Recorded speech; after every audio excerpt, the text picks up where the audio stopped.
আসসালামু আলাইকুম, স্বাগতম সবাইকে। ভীষণ মজাদার একটি ডেজার্ট রেসিপি নিয়ে চলে এলাম। আজকে তৈরি করব তালের ক্ষীর। আজকের এই তালের ক্ষীর যেভাবে তৈরি করেছি এভাবে তৈরি করলে এই তালের ক্ষীরের স্বাদটা মুখে লেগে থাকবে। তালের ক্ষীর বিভিন্নভাবেই তৈরি করা যায়, এক একটা তালের ক্ষীরের স্বাদ হয় এক এক রকম।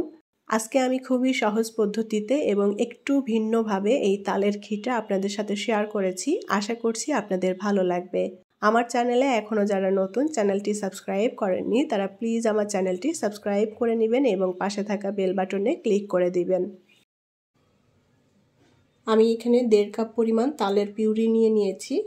পরিমাণে যে যতটা তৈরি করতে চান সেভাবে তাল অ্যাড করতে হবে। আর একদম ফ্রেশ তালের পিউরি নিয়েছি এখানে।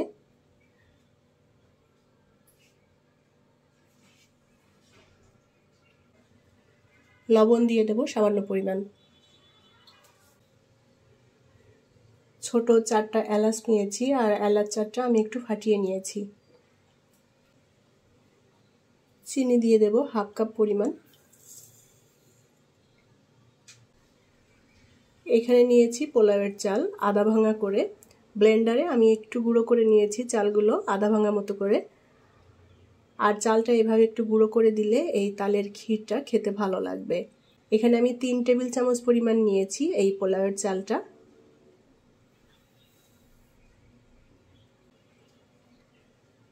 এখন দিয়ে দেব ফ্রেশ কোরানো নারকেল।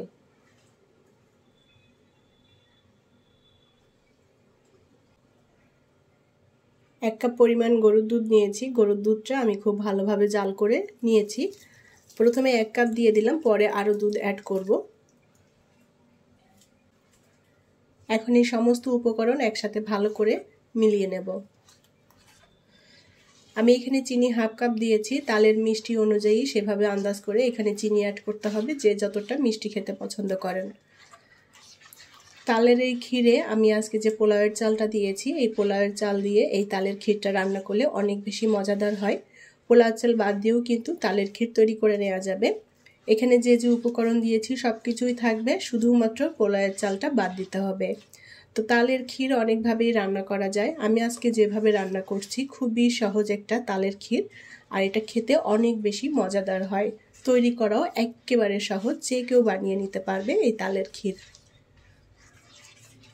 সব উপকরণ আমি খুব ভালো করে নেড়েচেড়ে মিলিয়ে নিয়েছি। এখন আমি আবার গরুর দুধ দিয়ে দেব। আমি এখানে প্রায় 2 কেজি মতো গরুর দুধ নিয়েছি, আর এই দুধটা আগে থেকে জাল করে ঘন করে নিয়েছি।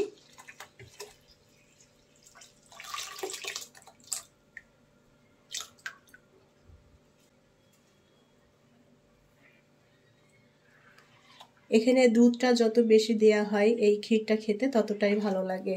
তো আমি এখানে 2 কেজি দুধ দিয়েছি, আর এই দুধটা জাল করে বেশ খানিকটা ঘন করে নিয়েছি।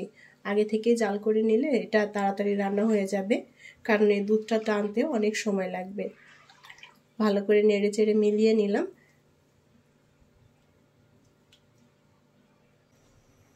প্যানটা ধরে আমি চুলায় বসিয়ে দিয়েছি। এখন অনবরত নেড়েচেড়ে আমি তালের ক্ষীরটা রান্না করে নেব। তালের এই ক্ষীরের মধ্যে আর কোনো কিছুই অ্যাড করার নেই, শুধুমাত্র এখন নেড়েচেড়ে রান্না করে নিতে হবে।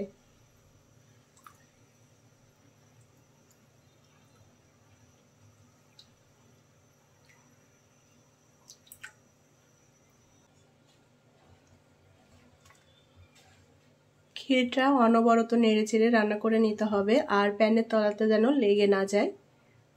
প্যানের তলাতে লেগে পুড়ে গেলে কিন্তু এটার স্বাদ নষ্ট হয়ে যাবে। ক্ষীর যতটা ঘন অথবা পাতলা রাখতে চান সেভাবে জাল করে টানিয়ে নিতে হবে।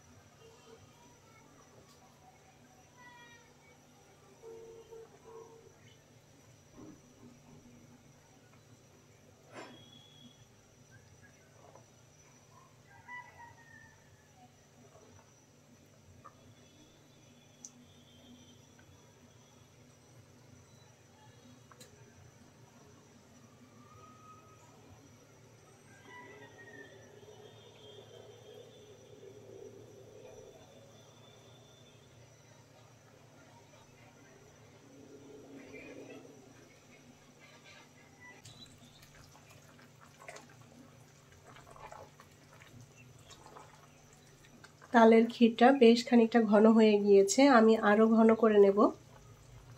আর এভাবে কিন্তু অনবরত নেড়ে চেড়ে তালের ক্ষীরটা রান্না করে নিতে হবে, যেন প্যানের তলাতে লেগে পুড়ে না যায়। এই তালের ক্ষীর বিভিন্নভাবেই রান্না করা যায়, আমি আজকে যেভাবে রান্না করলাম এটা খুবই সহজ একটা পদ্ধতি। আর এই তালের ক্ষীরটা একবার যে খাবে এর স্বাদ মুখে লেগে থাকবে, এতটাই মজাদার হয় এই তালের ক্ষীর।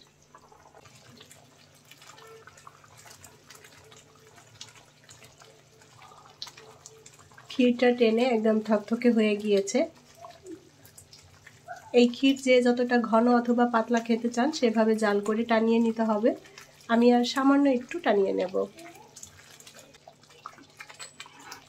আমার তালের ক্ষীরটা ঠিক এরকম ঘন হয়েছে। আর এই ক্ষীরটা নামিয়ে ঠান্ডা করার পর আরও ঘন হয়ে যাবে, যেহেতু এখানে পোলাওয়ের চাল দেওয়া আছে যার কারণে ক্ষীরটা বেশ ঘন হবে।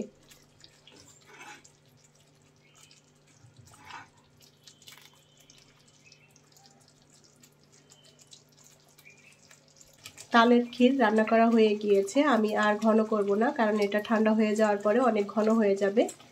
এখন এই তালের ক্ষীরটা নামিয়ে আমি ঠান্ডা করে নেব।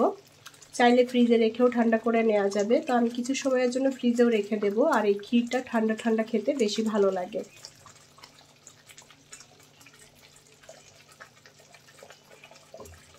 তৈরি হয়ে গেল মুখে স্বাদ লেগে থাকার মতো তালের ক্ষীর।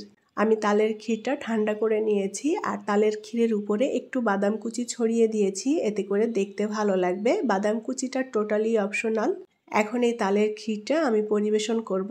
আর এই তালের ক্ষীরটা ঠান্ডা ঠান্ডা খেতেই বেশি ভালো লাগে।